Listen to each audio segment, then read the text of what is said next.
17 सितंबर 2007 की एक सुबह आजाद कश्मीर रेजिमेंट के कमांडर के सामने एक उम्र रसीदा शख्स आ बैठता है। लिबास दरीदा, जुबान खामोश और इशारे से बताता है कि वो ड्यूटी पर वापस आ गया है। बोलने से माजूर है, कागज पर लिखता है 33-5-139। कमांडर चौंक उठता है और कहता है, व्हाट?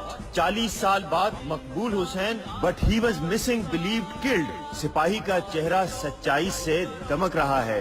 वो सिपाही कोई और नहीं बल्कि मकबूल हुसैन है, जो 1965 की जंग में कैप्टन शेर की क़यादत में मिशन पर रवाना होता है। ये मिशन मकबूजा कश्मीर में दुश्मन के ठिकानों पर हमला करने और उसके असले के डिपो और दूसरी तंसीबात को तबाह करने पर मबनी था, ताकि दुश्मन की इस तैयारी पर कारी ज़र्ब लगाई जा सके जो वो पाकिस्तान पर हमले के लिए कर रहा था। मिशन मुकम्मल हुआ, लेकिन सिपाही मकबूल हुसैन दुश्मन के फायर की जद में आ जाता है और पकड़ा जाता है। हमेशा की तरह आलमी कवानीन और जिनेवा कन्वेंशन की खिलाफ वर्जी होती है। सिपाही मकबूल हुसैन को न तो जंगी कैदी बनाया जाता है, न ही उसका इंदराज सिविल कैदियों में किया जाता है। न सिर्फ ये बल्कि 1965 और 71 के जंगी कैदियों के तबादले में भी सिपाही मकबूल हुसैन का जिक्र कहीं नहीं आता। नतीजतन सिपाही मकबूल हुसैन मिसिंग, बिलीव्ड, किल्ड की फहरिस्त में शामिल कर लिया जाता है। कौन जाने के सिपाही मकबूल हुसैन दुश्मन की कैद में ऐसी अजियतें बर्दाश्त करता रहा जिसकी इंसानी तारीख में कोई मिसाल नहीं मिलती।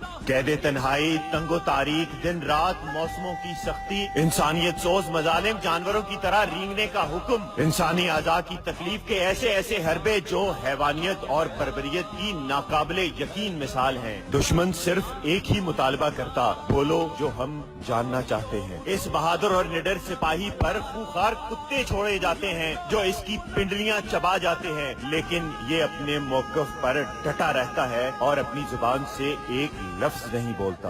बुझा जो रोशने जिंदा तो दिल ये समझता है कि तेरी मांग सितारों से भर गई होगी। चमक उठे है सलासिल तो हमने जाना है कि सहर अब तेरे रुख पे बिखर गई होगी।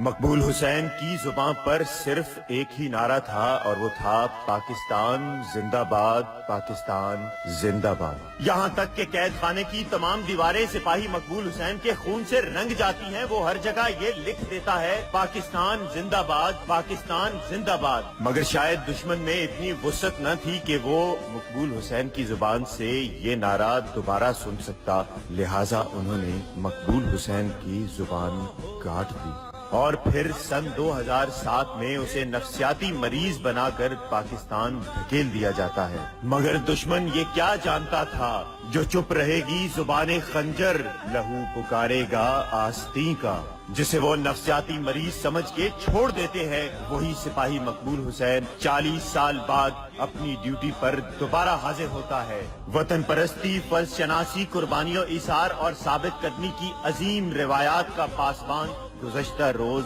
अपने खालिके हकीकी से जा मिला। मगर अफवाज पाकिस्तान के उन लाखों सिपाहियों और पाकिस्तान की करोड़ों अवाम को एक सबक जरूर दे गया कि शुहदा की इस पाक सरजमीन के लिए अगर खून का आखिरी कतरा भी देना पड़े तो कभी दरेख मत करना। पाकिस्तान जिंदाबाद, पाकिस्तान पाइंदाबाद।